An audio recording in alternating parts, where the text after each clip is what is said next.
Hello everyone, this is Acidlite here. So, we're going to make a Tekken 7 video, how to break throws, or Tekken 7, learning to throw break, whichever one works for you here.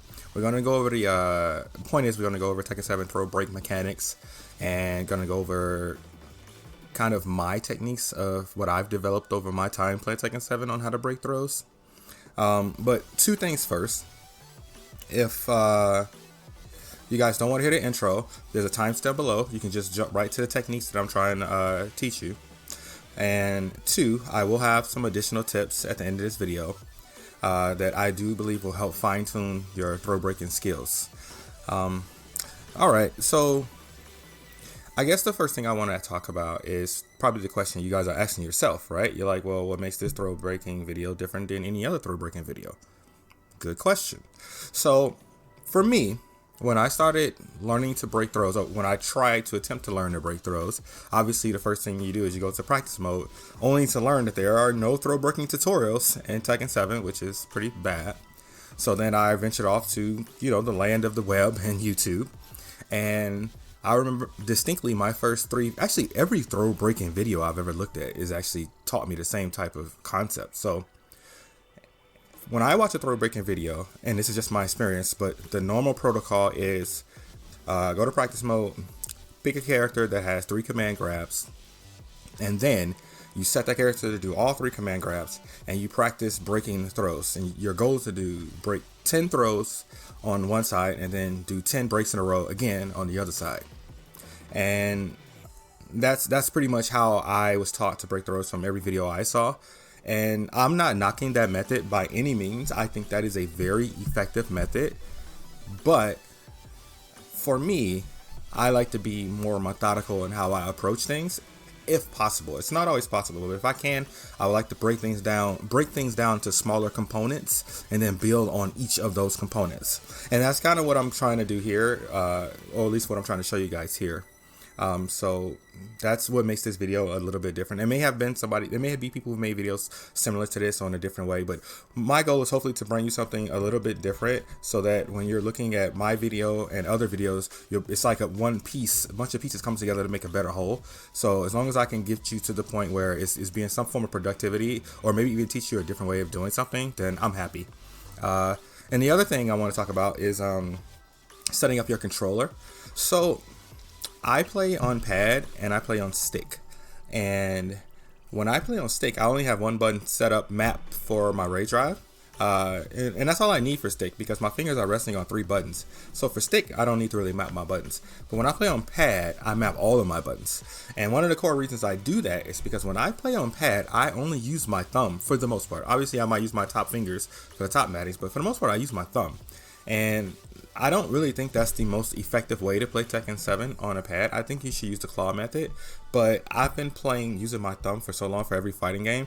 I'm just so accustomed to it, I didn't really care to change, which is kind of funny because I'm playing stick, but that's just the way I've done it. But I have my button set up in a way that for the most part, I think it helps. I think I'm fine. I don't think I have any issues with the way I play. It's just a lot more work going into it. So, for the 1 break, there's a 1, and for the 2 break, there's a 2. You see me pressing the square and the triangle button in the left controller in the corner. Just look at that. And for this button, which is R3, see me pressing that in. When I do that, I have that set to the counter hit button, which is basically all 4 buttons. So when I press this, this actually activates the 1+2 button, the 1+2 break and sync. So I use this button to break 1+2 breaks, and because it's close to the square and the triangle, which is the 1 and 2 button, it allows my thumb to have quick, easy access to getting to all 3 breaks, and it makes it easier than trying to press 1+2 with my thumb because sometimes I mess up and I press 1 or 2 first. So this is much easier. So that's how I have my buttons set up to break throws. I don't know if that's something that will help you guys if you're using your thumb. Hopefully it does. If it doesn't, I would honestly suggest switching to the claw method, because I do think that it's going to have a better effect in the long run if you don't set your buttons the way I'm setting mine. But teach its own. That's just my experience. And one more thing, another reason that I also like to break down things in a kind of component level and build on top of it, especially for a game like Tekken 7, Tekken 7 is learning to break throws is a very, very hard, in-depth journey. And it can be stressful, especially if you're playing people that can tell you can't break throws and they're spamming throws. It's the same thing as learning to Korean backdash. It's the same thing as learning how to effectively sidestep, when to sidestep, and like off the proper frames and things like that.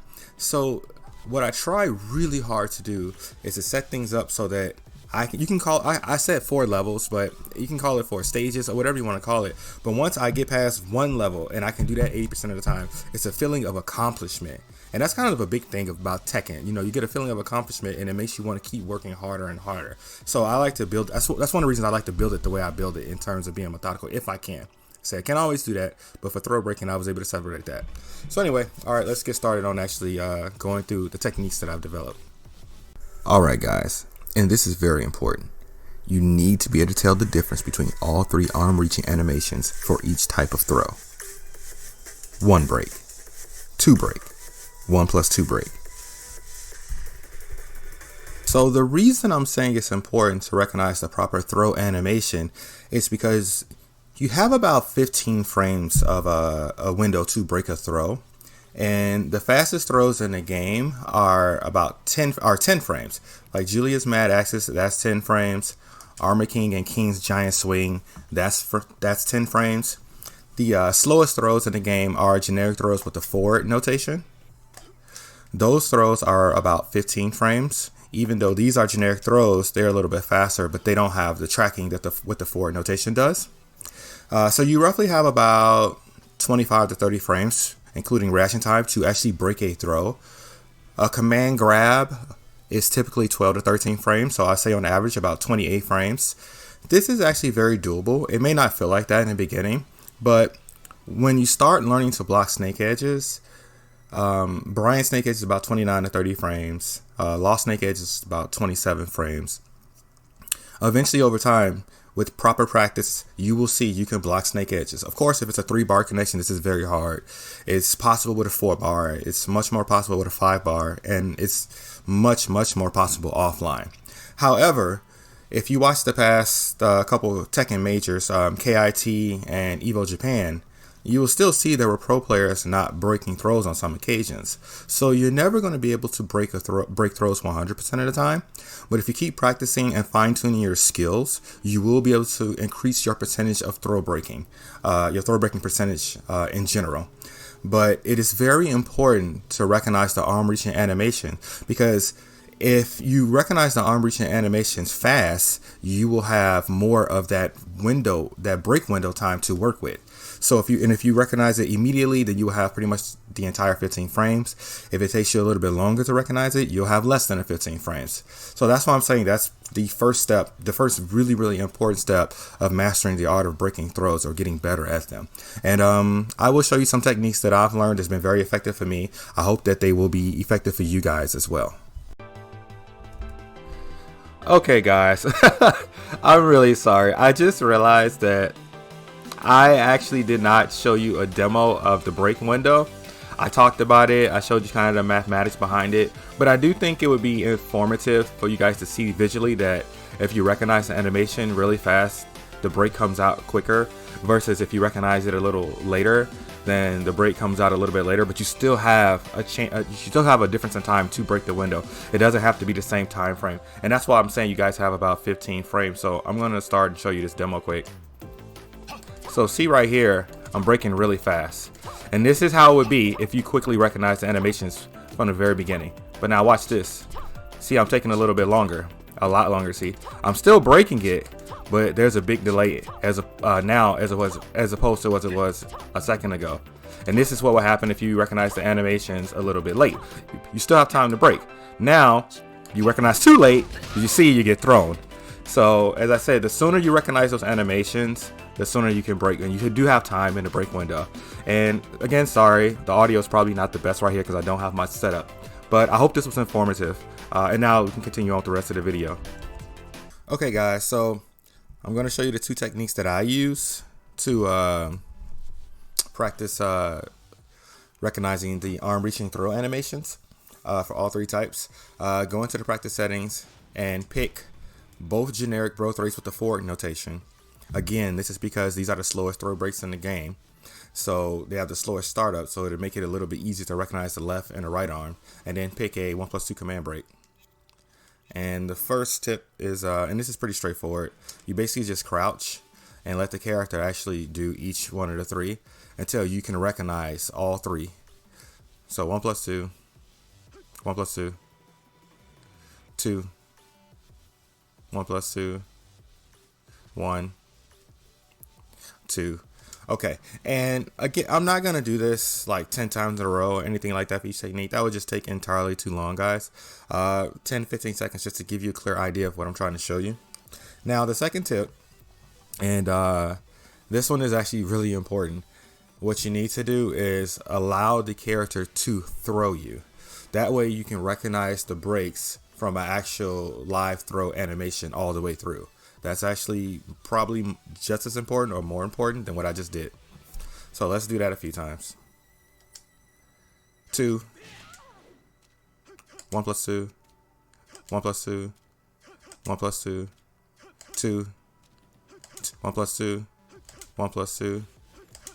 Oh shit, sorry. 2, I did too fast to say it. 1+2, 1, 2, 1+2. Okay. Again, that most of those are 1+2s. That's just how it turned out. But again, set that up. Make sure that you can recognize the difference between the first step of crouching, the 1, the 2, and 1+2 break, and then make sure you can recognize the second step of when the character is actually throwing you between the 1, the 2, and the 1+2 break, and obviously do both sides. So that's just the first part. Now let's actually get onto the techniques of actually practicing throw breaks, which I guess that's kind of a technique too. That's like the starter technique. Okay guys, let's get started with the next exercise. So you can leave your settings exactly how they were for the level 0 or starter exercise, I guess, as long as you have a 1+2 command break and 2 generic throws. I think you should keep it where it's the forward notation. I think we're still at a point where that would be very helpful. But it's not necessary. As long as 2 generic throws is fine. The whole point of this exercise is to be able to tell the difference of when your opponent is doing a conventional 1+2 break and when they're not. That's it. That's the whole point of this exercise. And like I said, I know I started with the kind of traditional pick a character with 3 command breaks and just do 10 breaks on one side and 10 breaks on the other side. And like I said, that is effective. But in my opinion, I think this for me anyway was better. It broke it down into a smaller component. I was able to progress in a little bit progress in a quicker fashion, in my opinion. And also, I was able to have a feeling of accomplishment in the process. And really quick, let me explain what I mean when I say conventional. If you look at the bottom of the screen right there, you'll see I'm going through different characters. And all of those characters, to the best of my knowledge, only have a 1+2 conventional from the animation of both arms command break. And you will see characters on there that have more than that type of break, but it's not conventional. So for example, Genryu's on this list, and Genryu has a 1, a 2, and a 1+2 break. However, Genryu, you can only break that for Genryu when he goes into his like sumo stance. That's not the same thing as being in a neutral where somebody reaches with the left arm and it's a 1 break, with the right arm it's a 2 break, and with both arms it's a 1+2 break. Or Xiao Yu when she does her spins or something like that, or she does her roll, and upward is a different break than downward. That's not what I'm talking about. Law's stepping his foot on you. That is a 1+2 break, but that's not conventional in my opinion. Or even back turn, when the character grabs you from a back turn stance. I'm simply talking about neutral 1+2, both arms reaching out. And that's what we're going to actually focus on. Because if you count up the number of characters that I just went through, even if I'm about 90% correct, say I made a mistake with a character, that's pretty much half the cast. And if you can do this, you can basically learn how to effectively deal with half the cast when it comes to them doing throws. And what you want to be able to do is, you're going to play people who will just abuse a 1+2 break. And once you start breaking that, they're going to test you to see if you're just randomly pressing 1+2 every time there's a throw, or if you actually can tell the difference. So they're going to switch to the generic throws.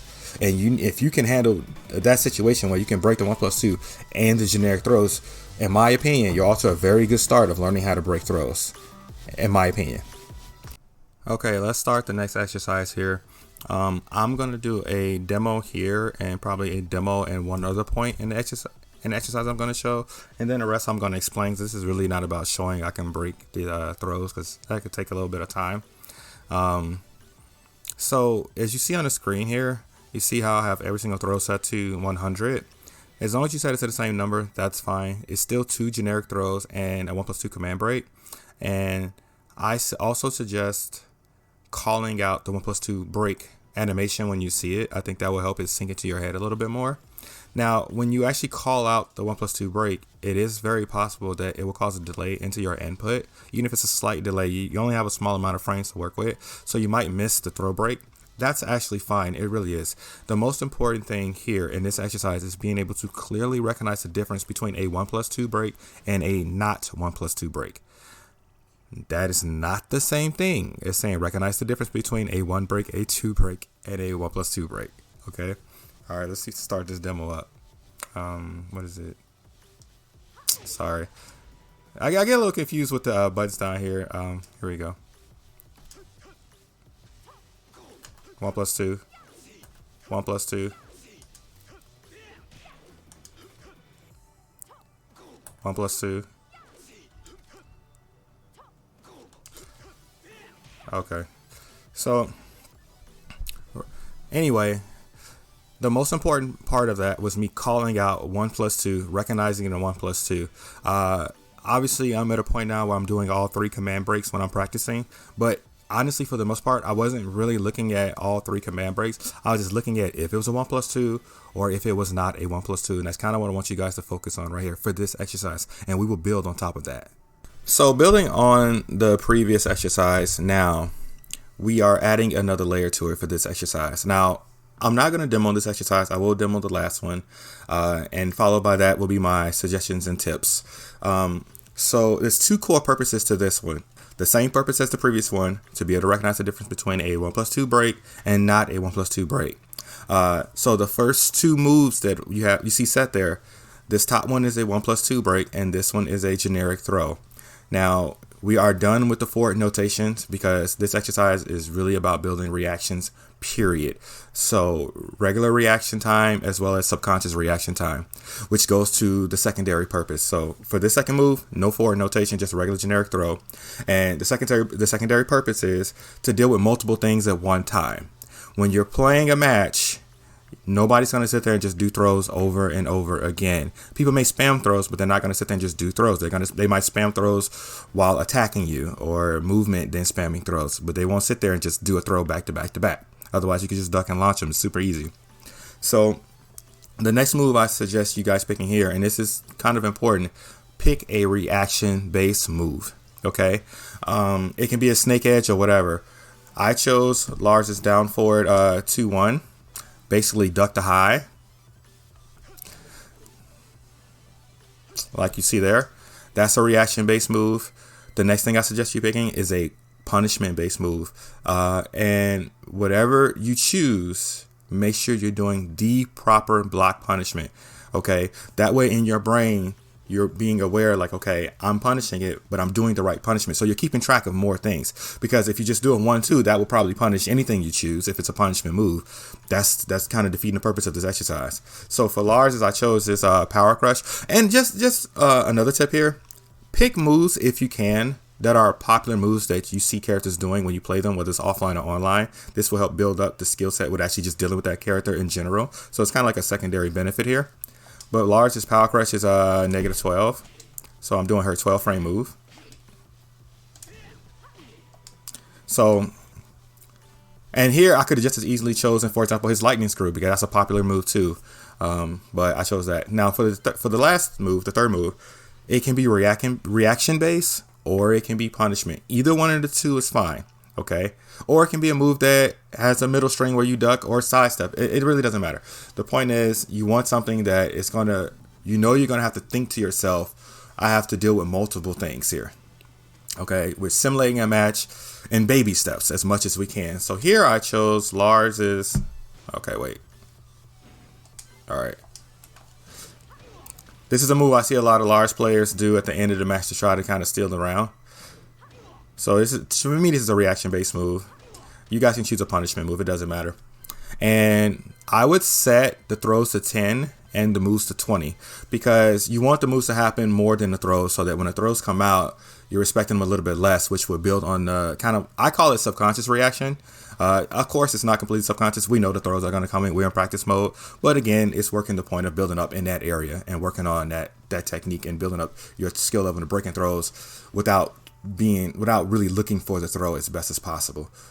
So hopefully this helps you guys. I suggest doing it until you get it 80% of the time correct with the punishment, with the reaction, and the throw break on both sides.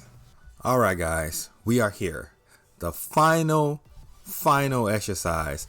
All right.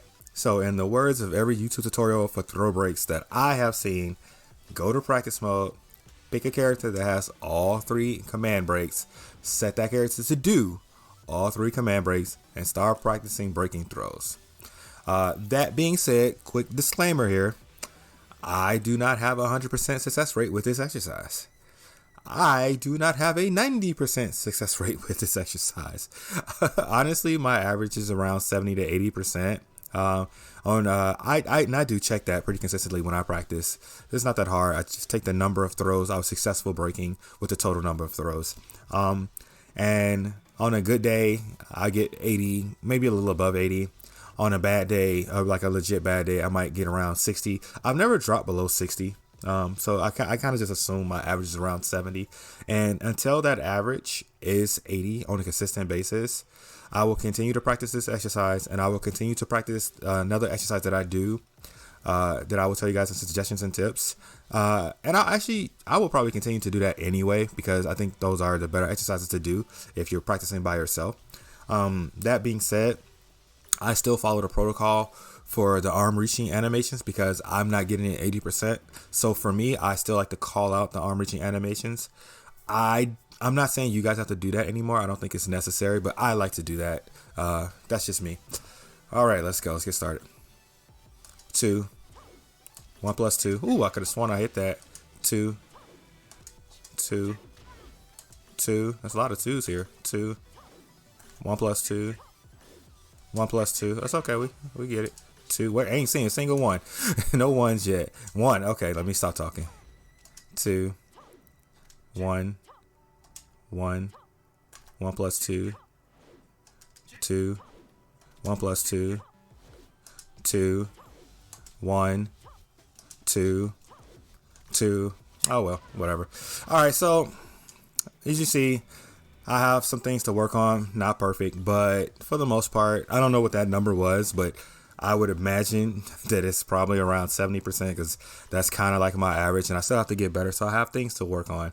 But I hope these exercises have been good for you guys, and I hope you stuck around to hear the suggestions and tips part 2, because I think I have some good suggestions and tips that will also help fine-tune your throw breaking skills. What's up, guys? Okay, I know we are in the tips and suggestions section, but really fast, I have to apologize. There may be different tones of my voice for the recordings because I'm using Audacity, and I'm definitely still learning it. It's only my 4th video for content creation, and I have a base setting for Audacity that I load up as a project, and then I record on top of that, and then I modify for clarity and things like that.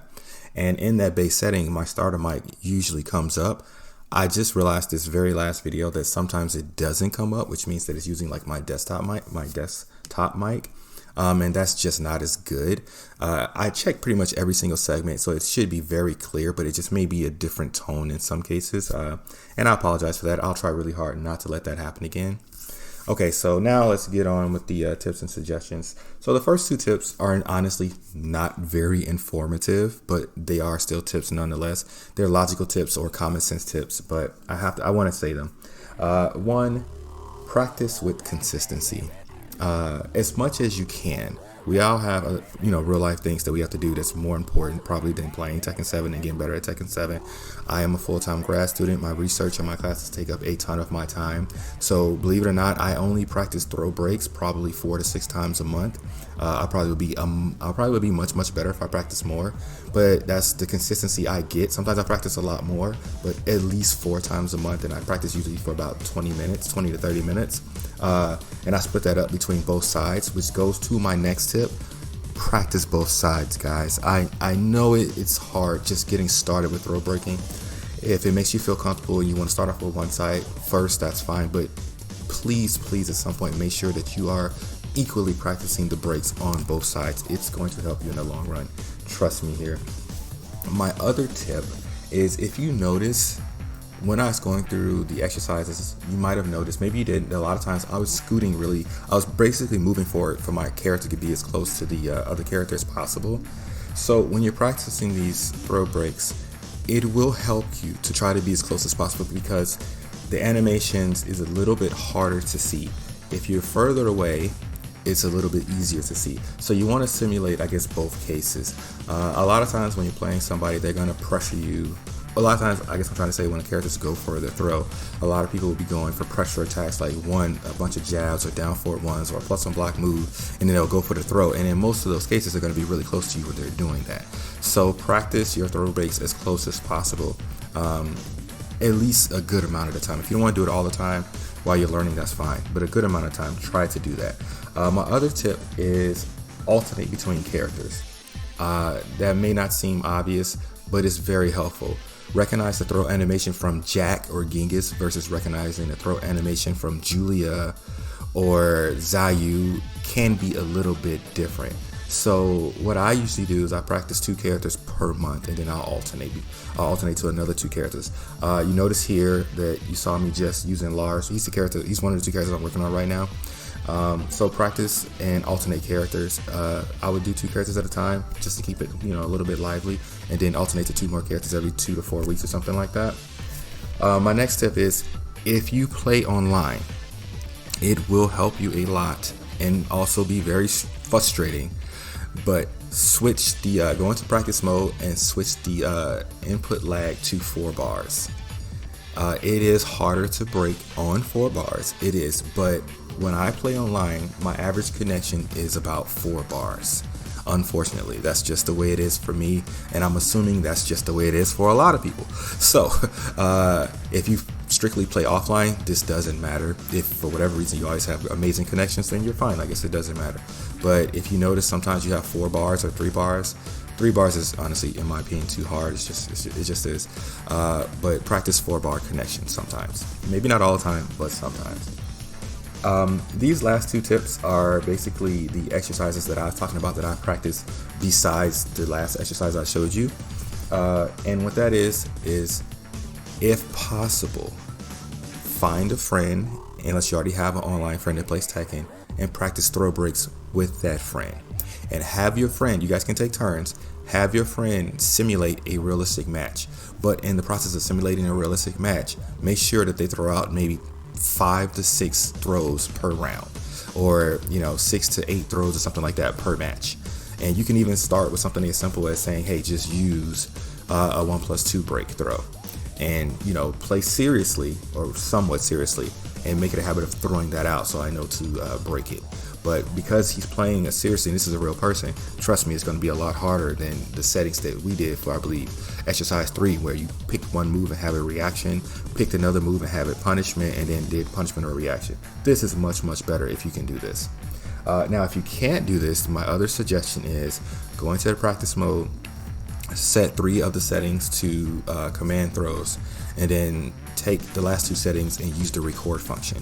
And use the record function in a way that is unique enough and or long enough where you can't memorize the patterns, because that defeats the purpose. You don't want to be able to know when the throw is coming or what type of throw it is. But you can be very, very creative here. I am not joking. You can get to the point where all 5 settings are just record functions, where you're implementing throw breaks in between, a bunch of reaction or punishment based moves. This is very, very effective. It takes time to set it up, but it's very effective. But if you have a friend, that's even more effective. So that's it for the tips and suggestions. I hope you guys like this video. Again, apologize for the different changes in audio. I will do my best to not let that happen again in the future. This is Acidlite. Like and subscribe if you like the content. Acidlite. One of my friends told me I said Acidlite, but I'm saying Acidlite. But I'm from the Midwest. I have a little bit of accent sometimes. But anyway, take care, guys.